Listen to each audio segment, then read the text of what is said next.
이번 주 토라 포션의 이름은 레의 보라입니다. 우리가 무엇을 바라보며 살 것인가 굉장히 중요하지요. 눈에는 보이지는 않지만 우리는 영원한 하나님 나라를 위해 바라보며 살아가는 자가 되어야 합니다. 세상을 바라보기 시작하면은 우리의 마음이 세상에 빼앗기게 되어지고, 세상 안에는 무엇이 없습니까? 생명이 없습니다. 그래서 우리는 하나님 나라에 우리의 마음을 묶어야 될지라 믿습니다. 신명기 11장 26절, 내가 오늘 복과 저주를 너희 앞에 두나니 라고 말씀을 하고 있습니다. 하나님은 이스라엘 백성들에게 복과 저주를 놓으시고 하나님의 말씀을 지키면 복을 받겠지만, 하나님의 말씀에서 떠나면 무엇을 따르게 될 거라고 말씀하고 있습니까? 저주입니다. 그런데 어떤 그리스도인들은 복을 주신 하나님에 대해서는 기억을 합니다. 그런데 어떠한 하나님에 대해서는 기억을 하지 않을까요? 저주하시는 하나님.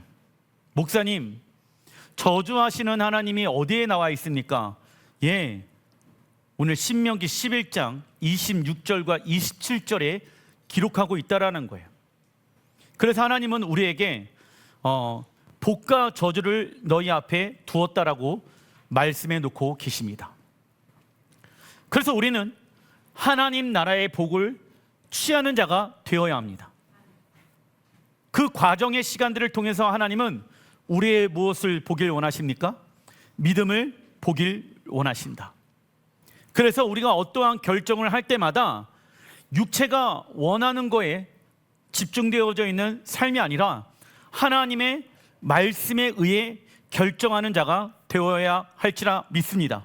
왜냐하면 나는 하나님의 복을 받는 자로 이 땅 가운데 살아가야 하기 때문입니다. 복의 히브리 원어가 무엇입니까? 바라크예요. 무릎을 꿇다. 하나님 말씀에 무릎을 꿇는 자가 하나님 보시기에 어떠한 자입니까? 복 있는 자이다. 그러나 저주란 무엇을 말하고 있습니까? 하나님의 말씀을 가볍게 여기는 것이 성경에 뭐라고 말합니까? 저주받은 인생이다 라고 말씀하고 있다라는 거예요. 지금도 마찬가지예요. 하나님이 오늘 우리 눈앞에 복과 저주를 놔두셨습니다. 우리는 복을 취하기 위해 이 자리에 나와 있습니다. 믿으십니까? 그래서 여기에 나와 있는 것 자체가 복이에요. 그러나 어떤 이는 무엇을 선택합니까? 저주를 선택한다라는 거예요. 하나님은 강요하지 않으십니다. 저처럼 네가 선택해라. 근데 사람들은 저주를 선택할 때가 많이 있습니다. 그리고 본인들이 지금 하나님의 저주를 받고 있다는 것을 모르고 있습니다. 왜요?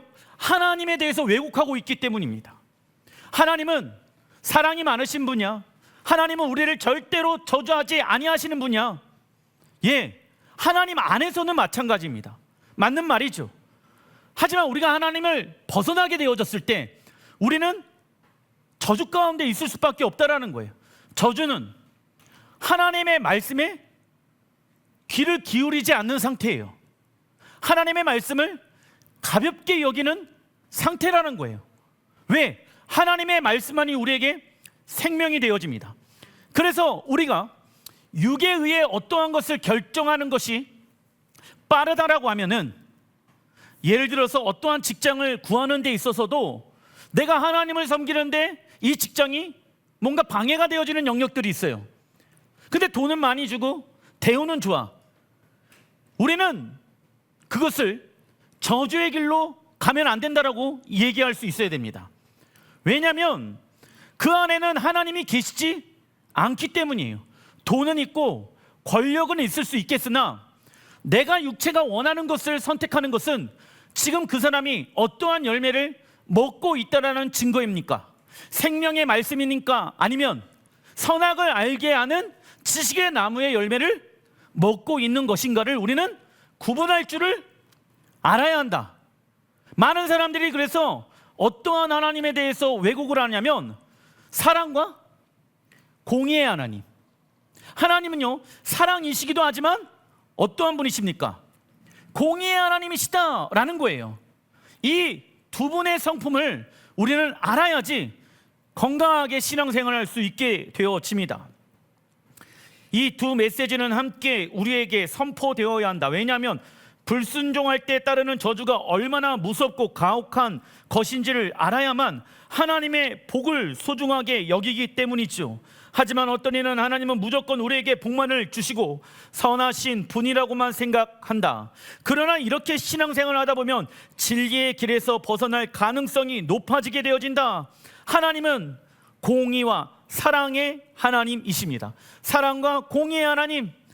그래서 창세기 1장에서는 사랑의 하나님에 대해서 나왔고, 창세기 2장에 대해서는 공의의 하나님이 얼마나 위대한 분이신지 말씀을 통하여 이 땅 가운데 창조하신 것에 대해서 하나님은 당신의 성품을 기록해 놓으셨습니다. 신명기 11장 27절, 보아라, 내가 오늘 너희에게 명하는 너희의 하나님 여호와의 명령을 들으면 복이 될 것이요. 아멘.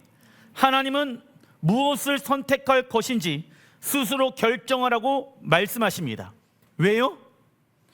왜 우리 스스로 하나님은 하나님의 말씀 아니면 저주를 선택하라고 말씀해 놓고 계실까요? 인격적인 사랑을 하기 위함인 거예요. 하나님은 당연히 복을 선택하길 원하시죠. 하지만 하나님은 우리와 인격적인 관계를 나누기 위해 복과 저주를 놓으시고 그 둘 중에 하나를 선택하라고 말씀하고 계십니다. 이 말씀은 에덴 동산에서 생명나무와 선악을 알게 하는 지식의 나무를 두신 것과 동일하다. 하나님은 아담과 하와에게 완전한 자유의지를 주셨다. 그러나 그들은 하나님께서 주신 자유의지를 말씀에 순종하는 것으로 선택한 것이 아닌 육체가 원하는 대로 사는 것을 선택하게 되어진다. 그 결과 에덴 동산에서 쫓겨나게 되어지지요.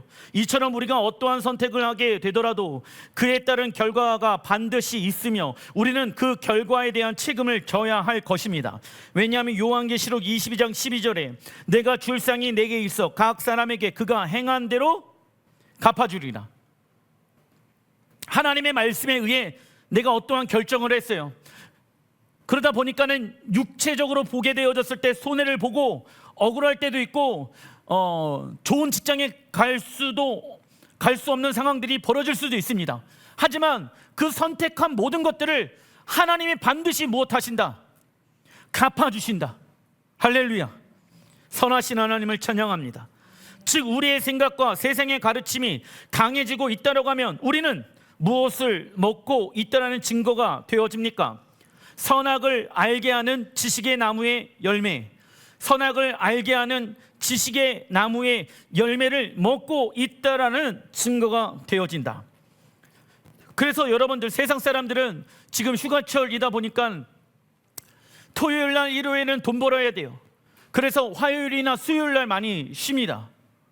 왜냐하면 사람들이 화요일이나 수요일에는 외식을 잘 하지 않으니까, 주말에 외식하는 사람들이 많으니까. 그런데 우리는 그것을 경계해야 됩니다. 시작부터 하나님, 내가 샤밧을 지키기로 결정을 합니다. 내가 주일을 지키기로 결정합니다. 그러면 그것에 대한 따르는 대가 지불이 있겠죠. 그런데 진정한 샬롬은 나의 선택에 달려있는 것입니다. 내가 하나님의 말씀에 의해 선택하게 되어졌을 때 재정적인 어려움이 올 수도 있겠죠. 하지만 세상이 돈을 통하여서 오게 되어지는 샬롬은 한정되어져 있다는 거예요. 그러나 하나님이 우리에게 베풀어 주시는 샬롬은 사람의 힘으로 만들어낼 수 있는 샬롬이 아닌 것입니다. 하나님이 공급하시고 하나님이 채우시고 하나님이 보호해 주실 것입니다. 그래서 우리는 무언가를 행동하기 전에 이 선택이 하나님의 뜻에 합당한가 아닌가를 조심성 있게 부단히 숙고해야 한다. 왜냐하면 우리의 나약한 본성은 하나님의 말씀보다 무엇을 따르기가 쉽기 때문일까요? 우리의 자아를 따르기가 쉽기 때문이죠. 잠언서 12장 15절에 어리석은 사람은 자신의 행실만이 옳다고 여기지마. 여러분들, 내 뜻이 맞다, 내 경험이 맞다, 내 지식이 맞다 라고 하는 사람은 성경적으로 보게 되어졌을 때 어떠한 사람입니까? 어리석은 사람이래요. 야, 네 뜻이 맞은 것 같아, 네 경험이 맞는 것 같아? 하나님 보시기에 그 사람의 생각은 어리석은 생각이다. 지혜로운 사람은 하나님의 말씀에 대한 충고에 귀를 기울인다. 이게 지혜로운 사람이에요. 하나님은 우리의 생각을 먼저 따라가는 것이 아니라 우리보다 지혜롭고 의로운 사람에게 의견을 묻고 그 지시를 따르라고 말씀합니다. 그래서 어떠한 결정을 하게 되어졌을 때 그것이 하나님의 말씀을 통하여 우리는 그 결정을 해야 될지라 믿습니다. 요한복음 8장 56절, 너희 조상 아브라함은 나의 때에 볼 것을 즐거워하다가 보고, 이번 주 토라 포션에 이 보다 히브리 원어로 레에 기뻐하였느니라 말씀합니다. 아브라함은 약 2000년 후에 예수의 초림을 통하여 하나님의 나라가 시작되어 될 것을 바라보았고, 예수의 재림을 통하여 하나님의 나라가 완성되어질 모습을 바라보았으며 기뻤으며 즐거워하였습니다. 그리고 예수와 함께 사라의 장막인 새 예루살렘 성전으로 들어갈 모습을 바라보았다. 그래서 우리의 믿음의 눈을 들어 하나님의 나라를 바라보기 시작해야 절망적인 이 세상에서 희망을 볼 수가 있게 되어지는 거예요. 그러니까 절망적인 상황만 보다 보면은 내 마음이 낙담하게 되어지고 낙심하게 되어집니다. 그러나 믿음의 눈을 들어 하나님의 나라를 보게 되어졌을 때 우리는 기뻐하고 즐거워할 수가 있게 되어지는 것이다. 그래서 믿음의 사람들은 기도를 통하여서 하나님, 이 문제를 주께 내어드립니다. 나의 눈은요, 아름다우신 하나님의 형상을 보기로 결정합니다. 나의 눈은요, 하나님의 나라를 바라봅니다. 썩어지고 바뀌어지는 내 환경을 바라보는 것이 아니라 하나님을 바라보는 자가 되게 해 주십시오. 그런데 말이지요, 보다의 또 다른 히브리 원어가 히네입니다. 이는 어떠한 눈으로 보았을 때 사용되어지는 단어이냐면 육체의 눈으로 보았을 때 사용되어지는 단어이다. 예를 들면 12명의 정탐꾼은 약속의 땅을 눈앞에 두고도 가나안 족속들의 거대함을 보고 스스로 메뚜기와 같은 모습으로 여기게 되어집니다. 그래서 사단은 우리의 문제를 무엇하게 만들까요? 확대, 해석하게 만든다. 우리에게 일어난 일이 큰 문제가 아닌데도 불구하고 확대해서 그 문제를 바라보게 하며 두려움 가운데 사로잡히게 만들지요. 이때 우리는 문제보다 크신 하나님을 볼 수 있어야 됩니다. 그래서 아름다우신 주님의 형상을 바라볼 수 있는 자가 되어야 하며 이 땅 가운데 완성되어질 하나님의 나라를 바라보는 자가 되어야 하는 것이지요. 그래야지 우리의 마음을 지킬 수가 있는 것입니다. 그래서 우리는 이번 주 어떠한 훈련을 해야 하냐? 신명기 15장 16절에 종이 만일 너와 내 집을 사랑함으로 너와 동거하기를 좋게 여겨 내게 향하여 내가 주인을 떠나지 아니하겠노라 하거든. 17절 같이 한번 읽어보겠습니다. 송곳을 가져다가 그의 귀를 문에 대고 뚫으라. 그리하면 그가 영구히 내 종이 되리라. 내 여종에게도 그같이 할지니라. 아멘. 영구히 히브리 원어로 올람, 영원 무궁의 뜻을 가지고 있죠. 그래서 우리는 예수와의 십자가를 통해 회복되어진 무엇을 다시금 하나님께 내어드리는 훈련을 해야 합니까? 자유, 의지 적어놔 주십시오. 하지만 우리의 돈과 시간과 말과 힘을 하나님께 내어드리는 것은 쉽지 않다. 그러나 비록 이러한 힘듦이 있더라도 우리가 가진 것들을 기꺼이 포기함으로 하나님을 무엇하기로 우리는 선택해야 됩니까? 사랑하기로 선택해야 합니다. 할렐루야. 하나님, 예수와의 십자가의 은혜를 통해서 회복되어진 이 자유의지를 더 이상 나를 위해 사용하지 않게 하여 주십시오. 하나님을 선택하는데 내 길을 송곳으로, 송곳은 날카롭죠. 날카로운 것은 하나님의 말씀을 뜻합니다. 그 당시에 이 날카로운 것은 부싯돌로 만든 칼이죠. 그래서 하나님, 내 귀가 하나님의 말씀에만 반응하게 하여 주십시오. 그래서 비록 이러한 힘듦이 있더라도 우리가 가진 것을 기꺼이 포기함으로 하나님을 무엇하기로 선택해야 된다? 사랑하기로 선택해야 된다. 중간 2번입니다. 신명기 12장 4절. 그러나 당신들은 당신들의 하나님을 섬길 때에 이방 민족들이 그들의 신들을 섬기는 방식으로 섬겨서는 안 됩니다. 하나님은 당신의 말씀을 듣고 행하지 않는 것을 어떠한 행위로 보고 계십니까? 다른 신을 따르는 것, 우상 숭배하는 것으로 보고 있다. 그러니까 하나님을 섬긴다라고 했었을 때 우리가 원하는 방식으로 하나님을 섬기는 게 아니라 누가 원하는 방식으로 하나님을 섬겨야 됩니까? 하나님이 원하시는 방법으로 하나님을 섬겨야 되는 거예요. 근데 많은 이들이 내가 원하는 방법으로 하나님을 섬기려고 한다는 거예요. 그건 하나님 보시기에 어떤 것입니까? 우상 숭배예요. 우리가 원하는 방식으로 하나님을 섬기려고 하는 모습과 생각을 십자가에 버려야 한다. 왜냐하면 우리 안에는 자랑할 만한 것은 아무것도 없으며 우리가 생각하는 것보다 우리 자신이 약하고 부족한 존재이기 때문이죠.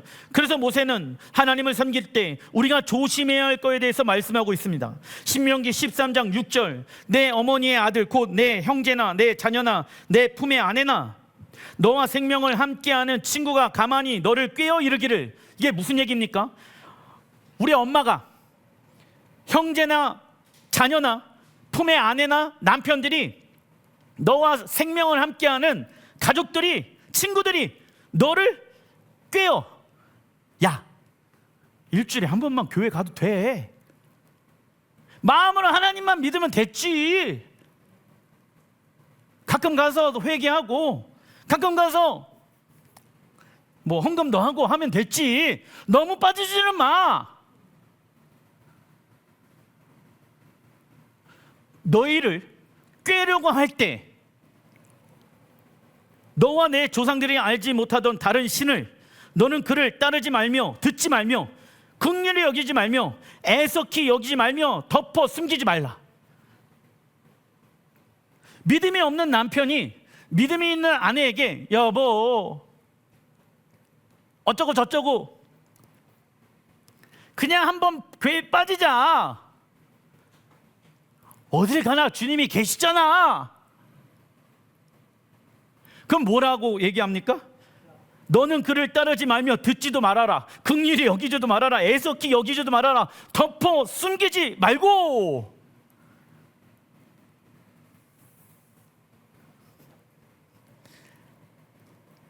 그래서 믿음이 없는 사람의 말을 믿음의 사람은 따르면 됩니까? 안 됩니까? 안 돼요. 안 돼. 아무리 남편이 옆에서 꼬시더라도 아무리 아내가 꼬시더라도 어떻게 됩니까? 예수의 이름으로 명한다. 떠나가라. 거짓을 말하는 자여 떠나갈지어다. 애석하게 여기도 말고 아쉬워하지도 말고 긍휼히 여기지도 말고. 나와 있죠? 그 왜 우리가 이렇게 해야 됩니까? 내 선택이 우리의 가정의 생명을 지키기 때문입니다. 하나님은 우리의 무엇에 의해 움직이지 말고 감정에 움직이지 말고 토라를 쫓아가라고 말씀합니다. 예수님께서도 이 말씀을 가지고 마태복음 10장 36절에 말씀하죠. 사람의 원수가 자기 집안 식구니라. 야, 원수가 누구니? 교회 이 집사냐? 김 집사냐? 안 목사냐? 그게 아니라 사람의 원수가 자기 집안의 식구다. 네 집안에 누가 있다? 원수가 있다. 37절. 아버지나 어머니를 나보다 더 사랑하는 자는 내게 합당하지 아니하고. 나와 있죠. 야, 아버지보다 어머니보다 하나님을 더 사랑해? 이 핑계 저 핑계 대면서 부모님 섬긴다라고 하면서 하나님의 말씀을 직행하지 않아? 그건 합당한 게 아니야. 그거는 네 육체가 원하는 것을 하는 것뿐이야. 그건 효도도 아니야. 그냥 네가 네 부모를 나보다 더 사랑하는 것뿐이야. 아들이나 딸을 나보다 더 사랑하는 자도 내게 합당하지 아니하며. 자녀들이 얘기하면 엄마, 아빠. 우리도 뭐 어쩌고 저쩌고 저쩌고 저쩌고. 그거 잘못된 거야. 애들한테 뭐라고 얘기했습니까? 안 돼. 안 되는 건 안 되는 거야. 마태복음 10장 36절 37절을 펴. 집안에 원수가 있구나. 자꾸 믿음의 사람을 어떻게 합니까? 꼬시려고 하는 사람이 너무 많다라는 거예요. 그러면 이제 거기서 뭐라고 얘기해요? 애들이? 엄마나 잘 믿지, 아빠나 잘 믿지, 왜 우리까지 그래? 그거 왜 그런지 아니? 생명이 너에게 흘러가기 위함이야. 어렸을 때 훈련이 돼야 되는 거야. 어렸을 때는 선택의 기회를 주면 안 돼요. 왜? 뭐가 옳은지 뭐가 옳지 않은지를 애들은 구별할지 모릅니다. 그래서 애들의 공통적인 특징이 뭔지 아는, 육이 원하는 쪽으로 선택하게 되어져 있어요. 그게 태어나면서부터 죄인이라는 거예요. 38절, 또 자기 십자가를 지고 나를 따르지 않는 자도 내게 합당하지 아니하리라. 우리는 사람과의 관계, 부모, 남편, 아내, 자녀, 친구로 인해 영향을 받게 되어집니다. 그러나 하나님은 우리에게 감정에 따라 움직이지 말고 하나님의 말씀을 쫓아가라고 말씀하십니다. 왜냐하면 우리의 감정은 상황에 따라, 눈앞의 이익과 관계를 따라 끊임없이 변하는 것이기 때문입니다. 그래서 읽어보겠습니다. 우리의 부모나 배우자의 눈치를 보느라 하나님이 주신 사명을 미루고 있지 않은가를 점검해 봐야 합니다. 그리고 자녀를 향한 지나친 애정과 불안함 때문에 하나님의 법보다 세상의 기준을 가르치고 있지는 않은가를 점검해 봐야 합니다. 그리고 친구와의 관계를 유지하기 위해 거룩함의 기준을 세상 기준으로 낮추며 타협하고 있는지 아닌가를 점검해 봐야 합니다. 아멘. 단락 2번입니다. 이사야 54장 11절, 왜 이러한 삶을 살아가냐? 보라, 내가 화려한 채색으로 내 돌 사이에 더하며 청옥으로 내 기초를 쌓을 것이며 홍보석으로 내 성벽을 지으며 성류석으로 내 성문을 만들고 내 지경을 다 보석으로 꾸밀 것이며 내 모든 자녀는 여호와의 교훈을 받을 것이니 내 자녀에게는 큰 평안이 있을 것이며. 아멘. 이것은 어떠한 모습을 보여주고 있는 것입니까? 새 예루살렘의 완성의 모습을 말하고 있는 것입니다. BC 586년도 예루살렘의 성전은 폐허가 되어집니다.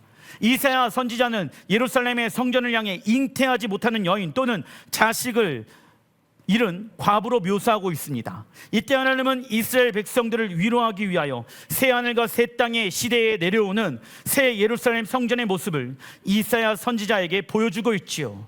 예루살렘의 기초석은 청옥색이 되어질 것이며 성벽은 홍보석으로, 그리고 성벽은 성류석으로 만들어질 것입니다. 하나님은 더 이상 예루살렘 성전을 폐허가 아닌 당신의 보석을 단장될 사랑스러운 신부로 보고 있습니다. 이처럼 우리는 세상의 수치와 절망을 뒤로하고, 왜냐하면 지금 이사야 선지자의 눈앞에 있는 것은 수치와 절망이잖아. 바벨론에 의해서 빨개 벗긴 상태에서 이란까지 포로로 끌려가게 되어집니다. 유대인들이 얼마나 큰 수치와 절망을 경험했겠습니까? 그래서 하나님은요, 우리가 수치와 절망을 경험하게 되어졌을 때 항상 어떠한 메시지를 주십니까? 희망의 메시지를 주신다라는 거예요. 절망으로 끝나지 않냐고 반드시 희망의 메시지를 우리에게 주신다. 그래서 레에 눈에 보이는 환경을 바라보지 말아라. 그러면 희망이 보여요, 안 보여요? 안 보입니다. 이처럼 세상의 수치와 절망을 우리는 뒤로하고 날마다 신랑 대신 예수와를 맞이할 정결한 신부로 단장해 나가야 한다. 그리고 이사야 54장 13절에 읽어보겠습니다. 내 모든 자녀는 여호와의 교훈을 받을 것이니 내 자녀에게는 큰 평안이 있을 것이며. 아멘. 하나님의 나라가 이 땅에 시작되어진다라고 하면 온 세상은 어떠한 지식으로 가득 차게 되어집니까? 하나님을 아는 지식, 토라로 가득 차게 될 것입니다. 그리고 하나님의 교훈을 받은 자녀들의 삶 가운데는 하나님이 무엇을 베푸십니까? 내 자녀에게는 큰 평안이 있을 것이며. 적어놔 주십시오. 큰 평안이 있을 것입니다. 세상 부모들은 자녀에게 돈과 학식과 출세의 평안을 주기 위해 노력하지요. 하지만 사람의 불안과 혼란은 무엇을 모르는 무지에서 오게 되어집니까? 내가 어떻게 이 땅에서 살아가야 하는가? 적어놔 주십시오. 정체성, 가치관, 세계관을 모르기 때문에 돈과 학식과 출세를 통해 평안을 얻으려고 한다. 그런데 하나님 뭐라고 말씀하십니까? 모든 자녀는 말이지 큰 평안을 받길 원하니? 그러면 이 땅에서 어떻게 돈을 벌고 이 땅에서 어떻게 살아가야 하며 이 땅에서 어떠한 것이 영원한 가치인지 너가 누구인지 정확하게 알아야 돼. 이걸 알잖아요, 하나님 안에서. 그러면 뭐가 따라온다고요? 큰 평안이 따라온다고. 근데 세상 사람들은요, 내가 이 땅에서 어떻게 살아가야 하는지를 모르니까 돈이 최고다. 아니야, 많이 배우는 게 최고다. 아니야, 출세가 최고야. 권력이 최고야. 이러한 것을 가지면 내가 무엇을 누릴 수 있을 거라고 생각합니까? 큰 평안을 누릴 수 있을 거라고 착각한다고. 그런데 하나님의 말씀대로 살아가잖아요. 내가 이 땅에서 누구인가를 알게 되어지고 내가 어떠한 가치관을 위해서 어떠한 세계관을 위해서 내가 이 땅에서 살고 있는가를 알기 때문에 어떠한 일을 하더라도 그 사람은 큰 평안을 누릴 수가 있다라는 거예요. 그래서 부모 세대는 자녀에게 하나님의 말씀을 가르쳐 삶의 질서와 목적을 명확히 알게 될 때 자녀들은 영과 혼과 육체 가운데 무엇을 누리게 되어집니까? 큰 평안을 누리게 될 것입니다. 이러한 훈련하는 이유는 무엇입니까? 마지막 때 멸망에 가져간 적그리스도가 거룩한 예루살렘 성전에 앉아 기적과 이사를 일으킬 것이며 세상 나라들이 원하는 평안과 안전을 약속하는 거짓 평화 조약을 맺을 것이며 많은 이들을 미혹해 할 것입니다. 이때 우리는 세상의 것으로 샬롬을 누리는 자가 아닌 하나님의 말씀이 성취되어질 것을 믿음으로 큰 평안을 누리는 자가 되어야 될지라 믿습니다. 여러분들, 왜 지금이 마지막 때입니까? 오늘 오후에 있었던 일입니다. 이란에서 지금 사우디아라비아를 공격을 했어요. 그래갖고 수십 명의 사람들이 죽게 되어집니다. 그러면 이란이 왜 사우디아라비아를 공격을 했느냐? 사우디아라비아가 미국의 입장을 가지고 있기 때문에 공격을 했다라고 이야기를 합니다. 하지만 그거 이전에 제가 말씀드렸죠? 이란이 사우디를 공격할 거라고. 다니엘서 말씀과 요한계시록의 말씀을 가지고 여러분들에게 알려드렸습니다. 왜? 무슬림이 다시 일어나야 되기 때문에. 그래서 사우디아라비아에 뭐가 있습니까? 메카가 있잖아요. 블랙스톤. 그것을 차지하게 되어질 것이다. 그리고 적그리스도가 앉게 되어질 그 예루살렘 성전에 그 돌을 아마도 가지고 가지 않겠는가. 그리고 그 돌이 무엇하기 시작한다라고 다니엘서 말하고 있습니까? 예언하기, 말하기 시작하더라. 성경에 나와 있는 말씀들이 성취되어지고 있는 시대, 이 전쟁이 더 번질 수 있는 가능성이 매우 높을 것입니다. 이사야 11장 9절, 하나님의 거룩한 산 시온에는 바다의 물이 가득하듯이 세상의 여호와를 아는 지식이 충만할 것이기 때문입니다. 이날 이새의 후손 누구입니까? 이새의 후손은 누구입니까? 예수와께서 온 세계의 구원이 상징이 될 것이며 모든 민족이 그에게 모여들 것이요 그가 사는 땅은 영광스러운 곳이 될 것이다. 그가 이 땅 가운데 재림하여 사는 곳 시온은 하나님의 영광으로 가득 차는 곳이 될 것이다. 예수와의 재림의 때 이 땅은 엄청난 소산을 낼 것이며 독사골에 어린이가 손을 넣어도 뱀에 물리지 아니하며 사자와 어린 양이 함께 뛰놀 것이며 모든 피조 세계가 회복되어 하나님을 찬양하게 될 것입니다. 그리고 하나님의 거룩한 산 시온에서부터 진리가 전 세계 가운데 제공될 것입니다. 그래서 이 땅의 경제와 정치와 문화와 자연계의 모든 영역들은 에덴 동산의 모습으로 회복되어질 것이다. 우리는 이 날을 위하여 지식의 영이신 성령님을 통하여 하나님을 더욱더 알아가야 하며 겸손하고 온유한 모습으로 예수를 따라가야 됩니다. 이러한 삶을 살아가는 자는 하나님의 영광과 아름다움을 보게 될 것입니다. 이사야 55장 2절, 너희가 어찌하여 양식이 아닌 것을 위하여 은을 달아 주며 배부르게 하지 못할 것을 위하여 수고하느냐? 내게 듣고 들을지어다. 야, 세상에 기름진 거 맛있는 거 먹어봤자 너는 계속해서 배부르지 못할 거야. 많은 사람들이 먹고 마시고 입는 것 때문에 돈을 번다라고 생각을 합니다. 하지만 세상의 것은 우리가 배부르지 못하게 될 것이다. 그러나 우리의 배를 부르게 하는 것은 누구입니까? 예수와 하나님의 말씀이시죠. 배부르게 하지 못할 것을 위하여 수고하느냐? 내게 듣고 들을지어다. 반복이죠. 하나님의 말씀을 듣고 들어야지 영혼이 목마르지 아니하고 영혼이 배고프지 아니할 것이다. 그리하면 너희가 좋은 것을 먹을 것이며 너희 자신들이 기름진 것으로 즐거움을 얻으리라. 우리는 좋은 것과 기름진 것을 먹기 위해 수고하여 돈을 벌지요. 하지만 육체의 것은 우리를 영원히 배부르지 못하게 합니다. 세상의 양식은 돈을 주고 사야 하지만 하나님이 주시는 말씀의 양식은 값없이 모든 이에게 열려 있습니다. 시편 119편 103절에 주의 말씀의 맛이 내게 어찌 그리 단지요. 할렐루야. 내 입에 꿀보다 더 다나이다. 목사님, 하나님의 말씀은 쓴 것 같은데요, 그 누구에게 쓸까요? 누구에게는 다는데 누구에게는 쓸까? 하나님의 말씀에 순종하여서 하나님의 능력과 권세와 영광과 하나님의 선하심을 맛보아 안 사람들은 하나님의 말씀이 꿀보다 달겠죠. 그러나 하나님의 말씀이 쓴 사람은 누구입니까? 불순종하는 자들, 하나님의 말씀을 선택하는 것이 아니라 저주를 선택하는 자들. 그러면 그 사람은 인생의 쓴맛을 보게 되어질 것이다. 그런데 하나님의 말씀이 꿀과 같이 달고 영혼의 풍성한 양식이 된다는 사실을 알고는 있습니다. 하지만 그 맛이 느껴지지 않을 때가 있죠. 왜 그럴까요? 음식의 맛을 설명하는 책을 아무리 많이 읽는다고 해서 그 음식의 맛을 알 수 있는 것은 아니다. 음식을 직접 입에 넣고 씹어 삼켜야 비로소 그 맛을 맛볼 수가 있는 것이죠. 하나님의 말씀도 마찬가지입니다. 말씀이라는 하나님의 양식은 단순히 지식으로 머리에 이해하는 것이 아니라 무엇의 행위로 통하여 우리의 입에 넣고 씹을 때 비로소 그 깊은 맛을 깨닫게 되어집니까? 순종이라는 행위를 통해. 누가 하나님의 영광을 누리는 자입니까? 순종하여 하나님의 영광을 맛보아 아는 자이지요. 이사야 55장 3절, 너희는 귀를 기울이고 내게로 와서 들으라. 그리하면 너희의 영혼이 살리라.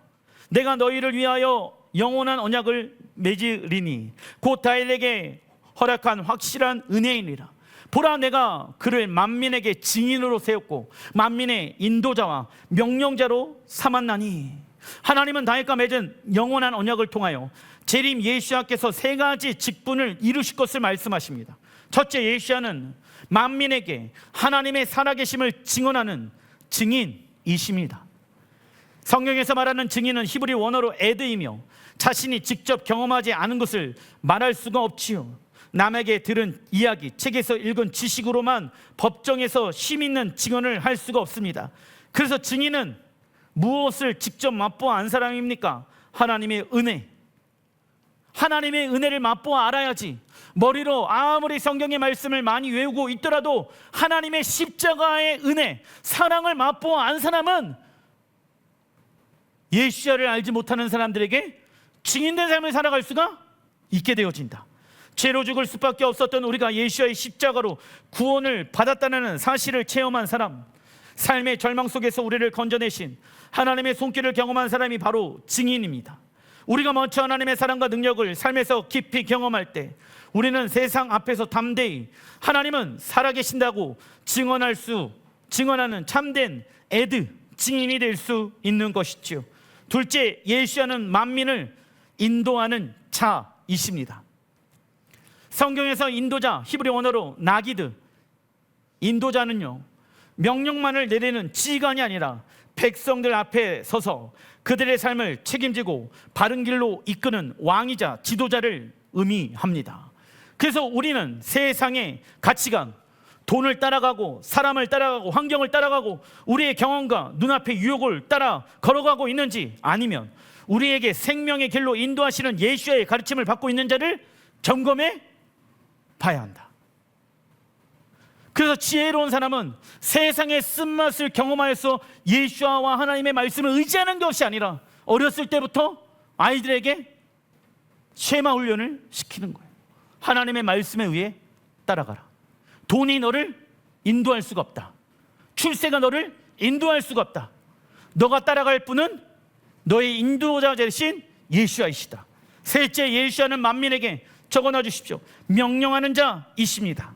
성경에서 말하는 명령자, 히브리 원어로 맷잡의 이 말은요, 우리를 억압하거나 속박하기 위함이 아니라 죄와 사망에서 우리를 건져내고 참된 자유와 생명을 주기 위한 사랑의 법입니다. 그래서 만민의 명령자이신 예수와의 말씀에 순종할 때 성도들의 삶에는 세상이 줄 수 없는 거룩한 질서가 잡히게 되어지고 그 영혼이 살아나는 역사가 일어나게 되어집니다. 그래서 우리는 누구의 명령을 따르고 있는지를 점검해야 된다. 자녀들은 그래서 하나님의 말씀을 따라가는 부모의 말을 따라가야 되는 거예요. 자녀가 생명 가운데 있기를 원합니까? 그러면 어떻게 해서라도 그가 하나님의 말씀을 따라 살 수 있도록 인도해 줘야 합니다. 아이들에게 네가 알아서 해라, 네가 원하는 대로 해라, 그건 잘못된 말인 거예요. 믿음의 부모는 그런 말을 해서는 안 됩니다. 그거는 무책임한 말이에요. 자녀들을 어떻게 하면 생명의 길로 인도할 것인가? 나는 어떻게 하면 그들을 하나님 앞에 인도할 수 있을 것인가? 주님이 나를 인도하신 것처럼 우리는 믿음이 없는 사람들을 인도해 주어야 합니다. 그래서 우리는 누구의 명령을 따르고 있는지를 점검해 봐야 한다. 내 삶의 주인은 나인가? 아니면 세상인가? 아니면 만민의 구주 대신 예수야인가를 점검해 봐야 합니다.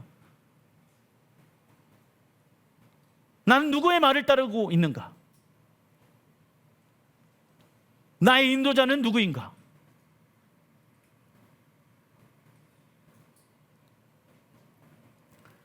하나님의 나라를 바라보면서 하나님을 따라가는 여러분들 되시길 주의 이름으로 축원드립니다. 기도하겠습니다.